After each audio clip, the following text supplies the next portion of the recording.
Hello భోజన ప్రియులు, ఈరోజు మనం రాజుగారి వెజ్ పలావ్ ఎలా ప్రిపేర్ చేయాలో చూద్దాం. అంతకంటే ముందు మన ఛానల్ని సబ్స్క్రైబ్ చేసుకొని పక్కనే ఉన్న బెల్ ఐకాన్ కూడా క్లిక్ చేసి పెట్టుకోండి. ముందుగా పాన్ పెట్టి 1/2 టీ స్పూన్ సాజీరా, 2 లవంగాలు, 6 మిరియాలు, ఇంచు దాల్చిన చెక్క, 1 ఇలాచి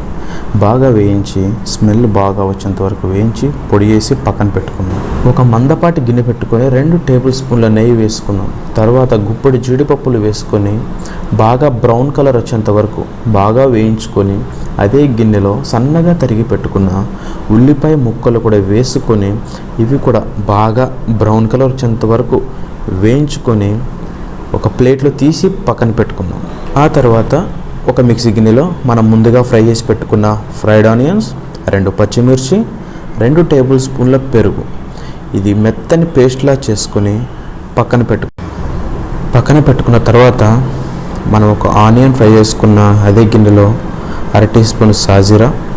జాపత్రి, బిర్యానీ ఆకు, రాతి పువ్వు, స్టార్ పువ్వు, 2 బ్లాక్ ఇలాచి, గ్రీన్ ఇలాచి, 2 లవంగాలు,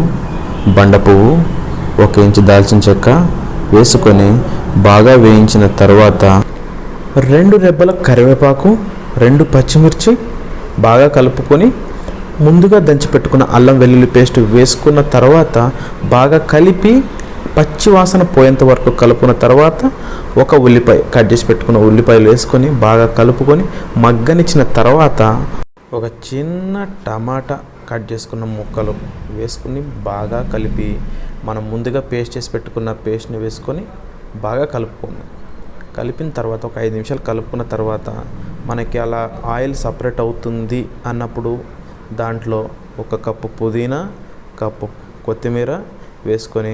ఒక 5 నిమిషాలు మళ్ళీ కలుపుకున్న తర్వాత పాలు, గ్లాస్ నీళ్ళు వేసుకుందాం. తర్వాత మనకు కావాల్సిన టేస్ట్కి సరిపోయేంత ఉప్పు వేసుకొని ఒక 5 నిమిషాలు అలా గరిటెతో ఒకసారి కలుపుకున్న తర్వాత మనం ఒక 5 నిమిషాలు మూత పెట్టుకొని వదిలేద్దాం. తర్వాత ఒకసారి మరిగిందో లేదో చూసుకున్న తర్వాత బాగా మరిగింది అన్నప్పుడు కొద్దిగా మనం ముందుగా పొడి చేసి పెట్టుకున్న ఆ పొడిని కూడా వేసుకొని మళ్ళీ బాగా ఒక 5 మినిట్స్ మళ్ళీ మరగనిద్దాం. మరగనిచ్చిన తర్వాత మనం 20 నిమిషాలకి పైగా నానబెట్టుకున్న బాస్మతి బియ్యాన్ని తీసుకొని మనం దీంట్లో వేసుకొని బాగా ఒకసారి గరిటెతో అలా సర్దుకొని ఒకసారి మూత పెట్టేసి హై ఫ్లేమ్లో 5 నిమిషాలు ఉండనిద్దాం. తర్వాత ఒకసారి మూత తీసుకున్న తర్వాత చూసి వాటర్ ఏమైనా కొద్దిగా ఉన్నప్పుడు మళ్ళీ ఒక మూత పెట్టేసుకొని మినిమం లో ఫ్లేమ్లో 8 నుంచి 10 నిమిషాలు ఉంచిన తర్వాత ఒకసారి మూత తీసి మనం ముందుగా ఫ్రై చేసి పెట్టుకున్న ఫ్రైడ్ ఆనియన్స్, తర్వాత నేతిలో మనం బాగా ఫ్రై చేసుకున్న జీడిపప్పు వేసుకొని 5 నిమిషాలు పక్కన పెట్టుకున్న తర్వాత ఒక గిన్నెలో సర్వ్ చేసుకొని రైతాతో తింటే ఎంతో రుచిగా ఎంతో టేస్ట్గా ఉండే రాజుగారి వెజ్ పలావ్ రెడీ.